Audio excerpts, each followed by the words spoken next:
welcome back. Today we're joined by Steve Summers from the 2024 New Zealand Card Collectors Show in Upper Hutt that is coming soon. Steve is going to go through and do a bit of a promo and talk about the show there that is coming and what you can expect from it. And myself and Phil will be firing through some questions to you, Steve. So welcome aboard, buddy.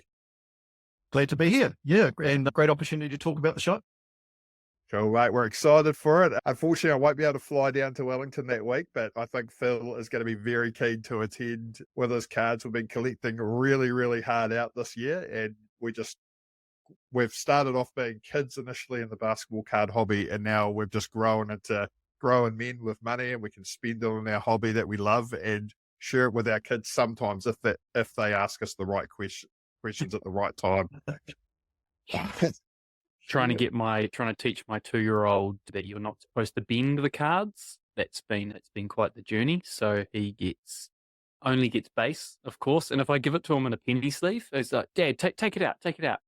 He doesn't understand the concept of protecting you, but we'll get there. You got to start them young. So Steve, when and where is the 2024 New Zealand Card Collector Show taking place? And what can attendees expect from this year's event? Yeah, so it's on Sunday the 26th, open to the public from 10 to 3. Perhaps if I give you a little bit of a backstory on how we've actually got to the New Zealand Card Show, just everybody can understand, how we got to this really cool point. The main sponsors of the show is the New Zealand Card Club, and that club's been going since 1975. And what tended to happen every year is that because it's a club, you have this kind of formal element to it. And you used to have a thing called an AGM. And so, you'd elect your president, your committee, all those kind of things. But at the same time, it was a great chance for all the collectors to get together for the day and, buy, sell, swap cards. And so they used to do this every year for, literally decades. But over the recent years, as you know, due to COVID, the card collecting has just absolutely boomed. And so due to a few reasons, back in 2022, I was given the opportunity to run kind of the event for the card club here in the Wellington region.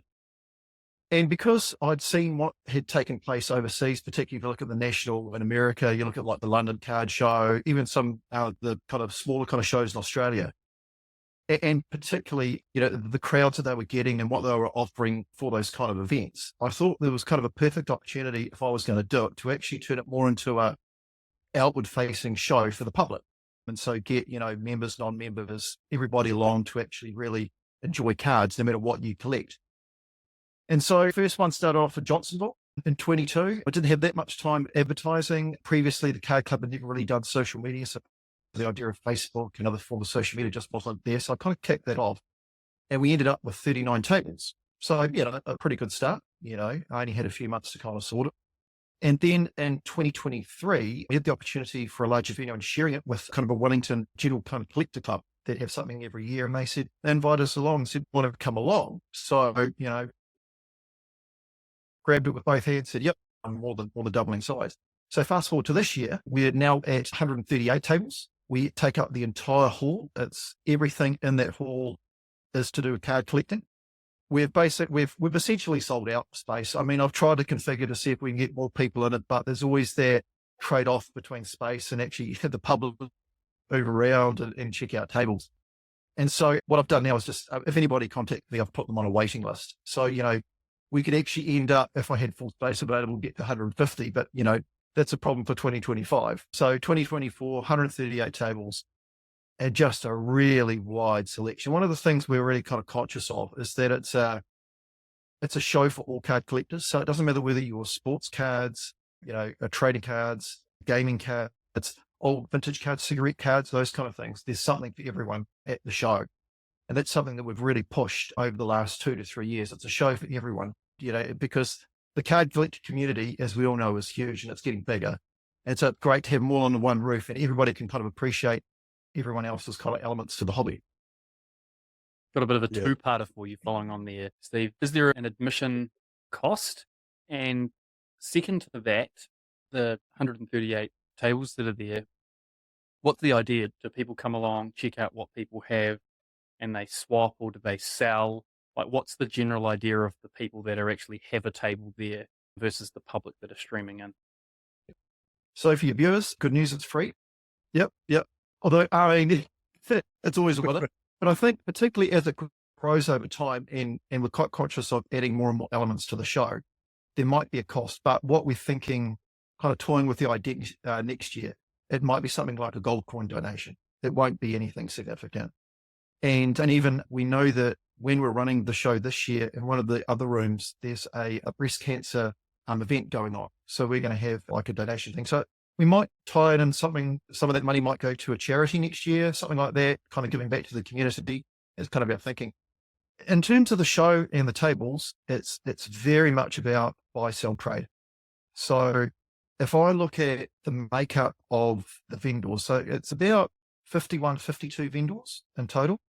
There's a bunch of those that are businesses, either bricks and mortar or online. So and there's quite a few in the Wellington region, but having said that, there's quite a few who are actually turning up from other parts of the country as well. Like a classic one is Card Crazy. I was going to ask if they were going to be there. Yeah, they're going to be there. They were great. They've pitched in a whole lot of sponsorship money, prizes and things like that, which has been really, really cool. But what it would be good to make sure that most of the shops that sell cards, no matter what they are, particularly in the Wellington region, are represented. So they're along, so they'll have all their, table stuff. But the other element that we're really keen on is to get that collector to get a table. Because I think, if we're all collecting long enough, before you know it, you've got 5,000 count boxes of spare cards. And what can I do with them all? I wouldn't know anyone like that, Steve. There's someone who's a host on the show who might have close to 10,000 cards. I don't know who they are, but yeah, I admitted to somebody else a little while ago, I think my spares are probably at 40, 50,000. It's just a crazy number of cards. And so you think, well, do you put them on TradeMe? Do you do Facebook? What do you do with them? And so we've really encouraged collectors to say, hey, look, a table is $20. A 1.8 meter table is $20. It's good value because the whole show is not about making a profit. It's about, the whole card collecting community. And so here's a chance for them to come along, put out the cards, make some money, make some contacts, have a bit of time, hopefully to look around themselves, and do a bit of buying and do a bit of trading. So it's very much around that kind of buy, sell, trade element to it. Having said that, I think in the future, we'll probably try to introduce a few more elements perhaps, and whether that's speakers or whether that's more kind of prizes or, we looked at perhaps, running some games, like Magic or Pokémon, but the biggest issue we had probably is space, coming back to that, because we do have a public trading space up on the stage of about, 7, 8 tables. And we hit that last year. That went really well because, we're also kind of conscious of that family side of things. We want to get kids to turn up and they've just got their one folder of cards, and they want to show it to other people or they want to do a little bit of trading. And we took heaps of photos last year of kids just trading just up there. And some were quite shy about it. Some just, for whatever reason, they want to be part of it, but they're not too sure who to approach, who to talk to. And then when they got into it, they loved it. They really enjoyed being, and we're all kids. We're kids of all ages, right? We can talk to a 15-year-old, a 10-year-old about cards. We just have a great time. And so that was kind of a key part to it.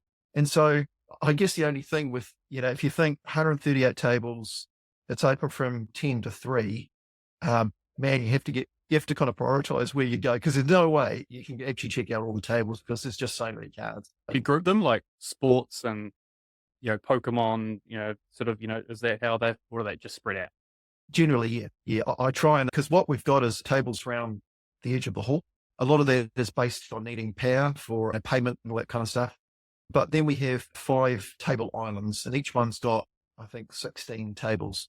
And yeah, I try and group them as best I can. It just depends on, it's a little bit like Jenga, kind of fitting everybody and how does it kind of work? Because some have 2 tables, some have 3 tables, some just have 1 table. So making sure, but there's a general thing for each table island that people can go, okay, Pokemon, yeah, it might be like gaming. Then another one might be more vintage cards. Another one, like here's mainly sports with some sports memorabilia and kind of other things kind of thrown in as well. Cool. And do you have any guest speakers coming along this year, Steve? Or is that, you said there that's the plan for the future? Or do you have any at the moment? Or yeah, more the future. And I think, yeah, and these are kind of good problems, so to speak, because you're growing it and you think, what else can we do? Does it go from 1 to 2 days? Do we make it longer? Is it more 9 to 4. You know, if we do have a speaker, what will they be speaking about? What would be kind of popular to get more people in? It's just those kind of things. Like, for instance, PCG, the grading guys, they're coming along this year. And so they're going to, talk about, I think he's going to be bringing some of the technology along to actually show how they did grading. It's really interesting. So that's where we're kind of growing it. Our core thing is about buying and selling, about, adding to your collection or selling off some of your collection so you can just go buy more cards. But the idea is that there's kind of other things over time that we're looking at introducing. But it depends on space and where we go. And if we manage to find a hall that's double the space, we go, wow, it's actually going to give us a whole bunch of options in terms of other things that we could do that we hadn't been able to do before. Yeah, for sure. Being a Wellington resident. Now, you talked about Card Crazy coming along, and they've put money towards sponsorship, money towards giveaways and that sort of thing. So, can you give us an idea of if there's going to be any exclusive releases? Do any of the vendors sort of save up some certain products they want to do, that they want to release at the show, and as you said before, that giveaways and prizes and that sort of thing, and how people can get involved? Yep. So we've very much let it up to the businesses themselves to obviously decide what they do, and close to the time we'll have a little bit more information about that. So kind of see the Facebook page, and we'll be announcing things as they go along. But at PCG, they're going to do some option for free grading, so a competition around free grading, to try it out. One of the interesting things is, because if you look at, obviously, rugby card collecting here in New Zealand is huge, and kind of the guru of worldwide rugby cards, Justin McCullough, he'll, fingers crossed, hopefully be launching his New Zealand rugby card book at the show. So first opportunity to get a copy of that. It's with the printers at the moment. Fingers crossed. He's been burning the midnight oil to get it all ready. So it'd be it's just one of those things where there was an opportunity for a book launch at a show, make it, a bit more of a big deal, because he's done a hell of a lot of work into it. So that'll be quite cool. In terms of kind of giveaways and cards, nothing that I know of as yet, but I think, again, that's one of the things where I think over time, like the idea of a special card for the show, that's limited edition to 50, 100, whatever it might be. That's, again, something we might look at. We might say to people, well, look, that's actually what, pay a gold coin donation into the show. That's what some of your money could go towards. The first, 100 people who are in, they get one of those cards. That kind of thing. So, that'd be cool. And where, we see what happens overseas, and particularly like the national. I mean, I watch, when the national comes out, you guys, I don't know about you, but all those YouTube channels that do the walk arounds and talk about day 1, day 2, day 3, I watch all of them. I love it. Yeah. And I know that we're never going to get to that scale, because that's just, there's a natural limit just for the size of our country, but it's. Dream big. Dream big. I know of a hot new podcast that could come along at some point and do a live stream. Imagine that. Exactly. It would be the stuff that they do over there is just, we could, there's elements of it we could definitely have a go at here, to get that kind of experience. I think would be really cool. Why not? I know there's that Grand National one, but then there's also Fanatic Fest that's coming the month after, and that's got like Tom Brady, and I think LeBron James is making an appearance just casually. So, like, for the future of the New Zealand Card Collectors Show, because how many people do you expect coming through the doors? It's going to get bigger and bigger and better, because more and more people are going to get into these hobbies, just because they're so much fun. It's a great way to meet people and make friends. Yeah, that's right. Because it's free to get in, we've never had an exact count in terms of number of people have come through, but last year it was many, many, many hundreds. Whether we cracked 1,000, I don't know. I had my head down, doing a whole bunch of stuff during the day. Didn't really get the opportunity to kind of look and see roughly how many people are there, but we're going to try and have a couple of counters this year, some volunteers through the card club, just to give it a bit of an idea. But we know through social media, like the event page, it's significantly up the number of people who are going or interested, and just kind of excuse the pun, the vibe that's kind of taking place. And we've advertised it a lot more, so it's more in the kind of public arena.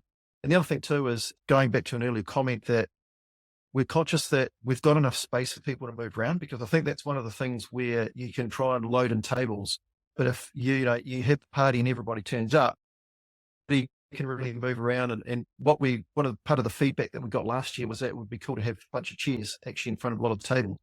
Because, if you're there from 10 to 3 and you're looking at a whole lot of cards, man, your neck just drives you insane after a couple of hours. You kind of rigor mortis kind of sets in, and you're going through all these cards, these boxes, and they valued the idea of having chairs. So things like that. But it would be, again, a good problem to have if we get a lot of people at the event. That'd be really cool.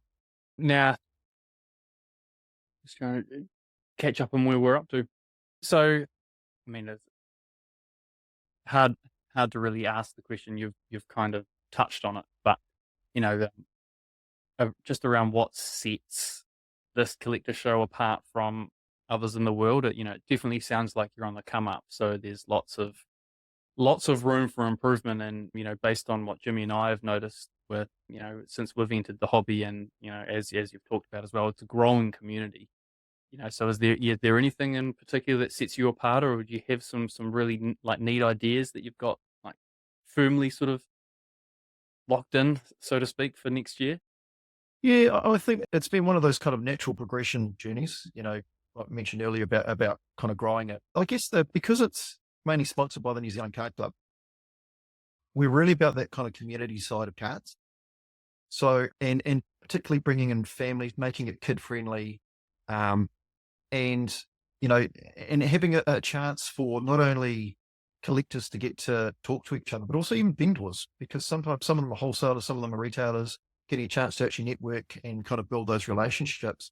So what I'm doing like the night before is we're having drinks at a Brewtown at about 7:00. So there's a chance just for, in a relaxed atmosphere, come along, have a beer, just chat to other card collectors, those kind of things that we're kind of thinking about. How can we make a weekend of it? Because the card show's on a Sunday, but a lot of people actually flying in like Friday night or Saturday morning. How can we kind of make it a weekend of it? And that comes down to, is it eventually becomes 2 days, or is there something that's kind of social and fun that we can do on the Saturday? And so having that drinks is kind of a starting step towards that. And I think, as I said before, that, we can kind of learn a lot from what's happening overseas, but you got to be careful. And this sounds a little bit weird, that you get so professional in the show that you don't want to show where people simply see the stuff that they know and walk around really quickly. You need the show where there's elements to it where it makes it sticky for people. Because one of the things we found last year is that most of them were there from 10 to 3, for the 90 tables, that they actually stuck around. And so you got to make sure that you have that good balance of different types of tables, different types of people, promoting stuff, the ability to have a conversation with somebody, and kind of that, that get kind of Kiwi social kind of way of doing things, I think is really important. Yeah. So a couple of the last questions from us, me and Phil, freestyle here. What do you collect, Steve? And what are you most like wanting to see there at the card show yourself for your own personal collections? Yeah. So I'm one of those guys who've actually collected pretty much right through my life. So I never took a break. So my big collecting passion is all New Zealand issued cards. So that can be sports cards, trading cards, stickers, from the cereal cards right through the bubblegum cards. You remember anything that was issued by a New Zealand company. That's what I collect. And I have a particular interest in sports cards. So regional sports cards, so, Taranaki one put out a set of cards for their rugby players. I'll collect that. Hurricanes, Canterbury, there could be netball, it could be any sport. I'm kind of on a forever hunt. I'm trying to find those cards. Some are easier to find than others. Some are just around for a short time and they're really hard to find. And within sports, obviously, I love collecting the rugby card, but also love collecting cricket cards. So I actually ended up doing a book on New Zealand cricket cards, and actually just a complete plug, shameless plug here, put out that book, a few years ago. And that basically lists all New Zealand issued cricket cards. And now what I've fit, because, when you collect, you just keep going. What I now look for is all the overseas cricket cards that show New Zealand players. And obviously a lot of those are in Australia, England, India, South Africa. So my friend at the moment buying a lot of those. and really getting into it. So yeah, all types of New Zealand issued cards. In terms of the show, so because I collect so many cards, my wants list is something ridiculous, like 45 pages in a Word document. A lot of the stuff is the weird and wacky that you've probably never heard of yet I want. And a lot of it really old, like turn of the century kind of stuff as well. So I'm kind of at the stage, because I've been collecting for so many years, that if I get any card on hit, it'd be really, just to say, yep, there's another one. Funnily enough, even the other day, I was trying to complete the Tap and Play 2019 rugby foil parallel set. And there were 3 foil cards I just could not find for love or money for a good year and a half. And finally came across one guy who had all 3. So, it's weird how that goes sometimes, so that's that one ticked off. So yeah, and I guess the other thing with the show is, because I'm running around as one of the co-organizers, if I have a little bit of time to look at a few tables, then that's a win, but my main focus is really to make sure that the vendors and the public are just having a really good time. I got sort of multiple questions following on from some of your comments. You talked about eBay there. This is sort of a world that I've sort of started to dip my toes in recently. Shipping being just astronomical. Do you use like a third party like Ship My Cards or some of those other outfits? Not everything's based in America, so you might not get stung with those really high prices. Yeah, I've been quite lucky. A lot of the cards that I've been interested in have typically, so in Australia, a lot of them. So I've got a mate over there who's actually been flying. He's a Kiwi living in Australia. He'll be flying to the card show. So I just get it sent to him. So when he comes over, I just get those parcels. So it's domestic. So UK guys, there's been a couple of times where I've just been charged a ridiculous amount, £27 for a card. And I've just contacted them saying, look, I'm after this card, but £27, I'm happy to take the risk. And they've actually changed their shipping to help, which has been really good. So I haven't been stung too much, but to your point, yeah, there's a few cards that I would like to get, but a lot of the cards I'm getting, maybe under 10 US, and I'm not paying ridiculous 30, 40 US on top of that to get the card. It's just there's just no way I'm going to do it. I'm happy to wait. If somebody else sells it at a reasonable price, then I'll grab it then. It's always a patience game. I've been at it for decades, so the cards always come up again and again. So yeah. Hey, now if you're going to do a shameless plug, hold your book up and read the title out so that the viewers and listeners can actually hear it. Yep, cool. It's New Zealand issued cricket cards and stickers 2024 to 2020. It's actually available on Trade Me, but feel free to contact me directly at NZ4Summers, and that's the number 4, NZ4Summers at gmail.com, and I can do a bit cheaper for you. So I sell them on a private deal for $37.50. I only printed 100. I've only got about 6 or 7 left. So you never know, it'll go at the card show. Who knows? Yeah. So get in quick. There have been some classic moments in New Zealand cricket. I'm a former, pub cricketer, so to speak. And I've got this that you might remember. I spent years trying to find this book, and I finally found it. Yeah, got it for $2 at a garage sale. Completed. Stoked. I imagine you have that one. What is it, Jimmy? Yeah. And in fact, I've taken that to the next level, where I even collect, because you remember, like, you used to open them up and there used to be 2 cards. Yep. Well, there were variations in terms of what numbers on each card, in terms of where they were, the pairings of them. And so in my book has all the pairings, and I've collected all the pairings that you can have as well. So and remember the prize cards? There were 3 prize cards, something like a Coke, a Moro bar, and a chippy packet, I think. Yeah. Yeah, so I've collected those as well, because most people handed them in. I want my Coke, so they gave them into the garage, and so they're harder to find. So that's kind of the level I've taken it. But I thought, just for a bit of interest, here's something that unfortunately was not.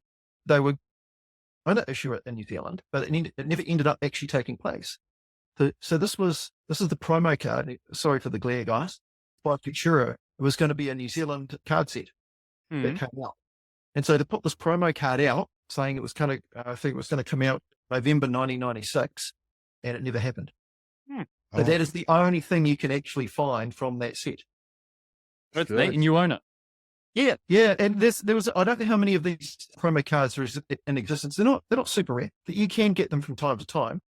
But that was the only thing that they did, was just that large promo card for it, saying it was going to be issued, and just nothing happened.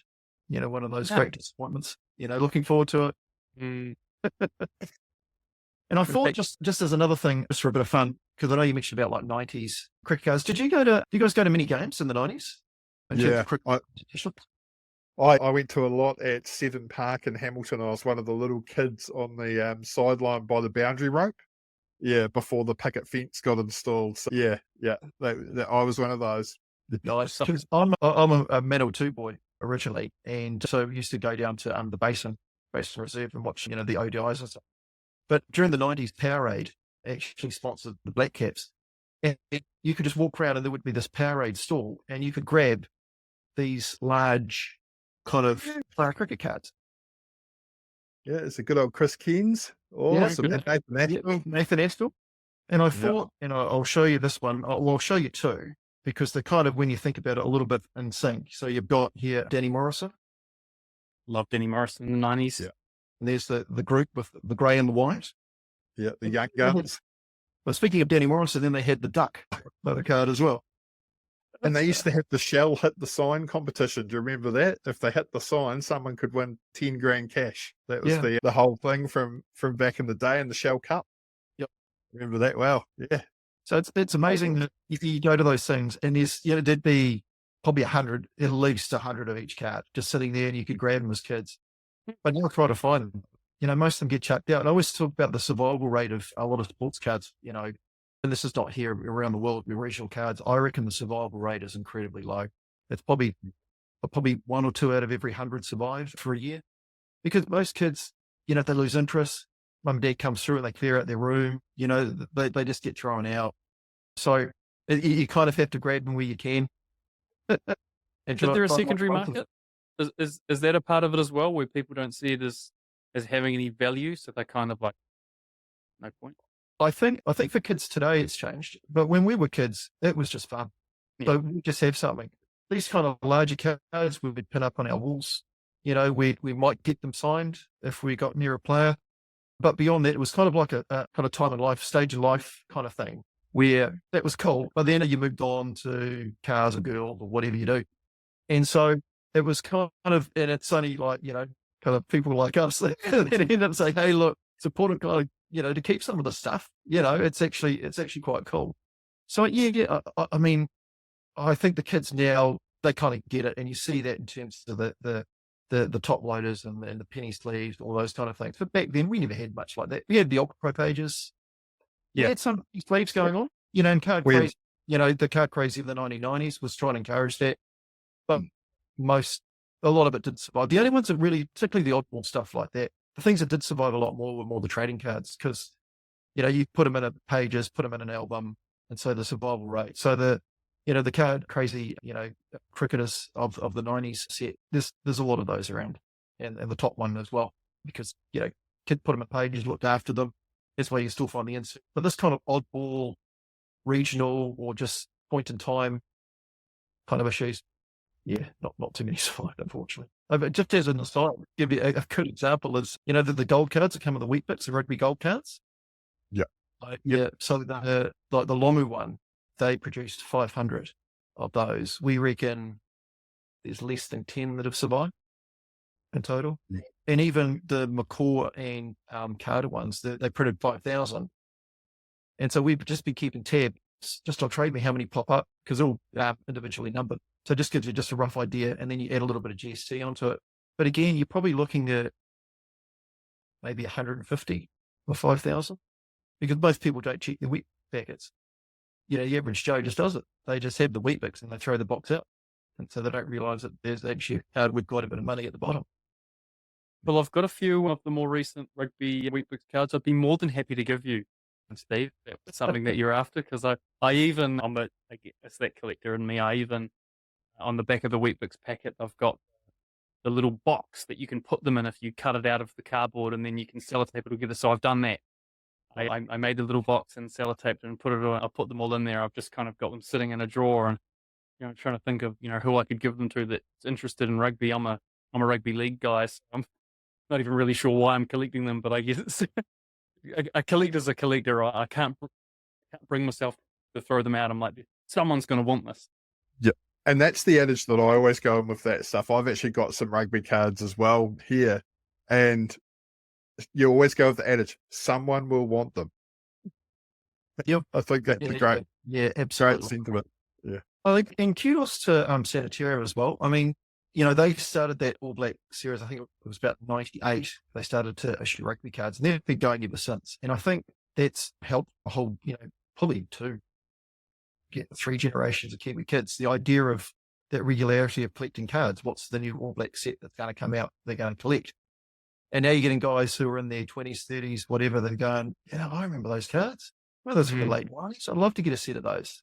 And just brings up memories and gets it back into the hobby, because that's what you need. I've always said that, cards are one of the few things in life solely meant to be collected. There's very few things in life that are actually just about collecting, and cards is one of them.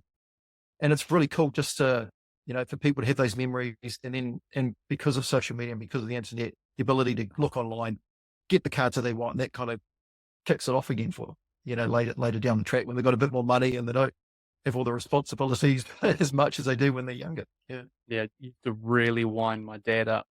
I'd pull the whole packet of Weet-Bix out to fish the cards out and then put them in, and of course you'd crush up the packet in the process. It used to really rush them up. And the other thing too is actually keeping the packet. Well, most people just throw out the packet. You actually keep packets. So I've got all the packets right through. And again, that's kind of a slice of life, actually showing players, because often there'll be players on the packet. And so, there's this kind of extra element to card collecting sometimes. If you go, well, I'm going to keep the wrapper, like as kids, we throw out all the wrappers, right? The wrappers and everything. And some of those wrappers are really hard to find now. And the same with the display boxes that the gum card came in, and the packets, all those kind of things are just kind of part of that story of the cards. And so, yeah, I'm just kind of conscious of keeping all those things, that's why my room's so packed. Yeah, I've got a couple of Funkos actually. One of my here, it's Ravager Thanos, and I haven't taken him out of his packet because I can't bring myself to doing it. As well as up behind me, I've got a few exclusive Funkos in their packets still. I can't bring myself to take them out.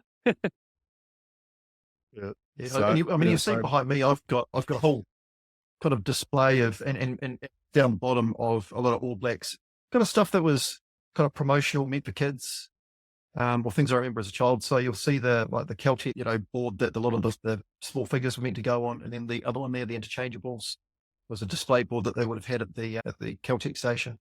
Some of the tins and bits and pieces. So that's what I love, is that there's plenty of other avenues that you can, little rabbit holes you can go down in terms of that kind of card collecting journey.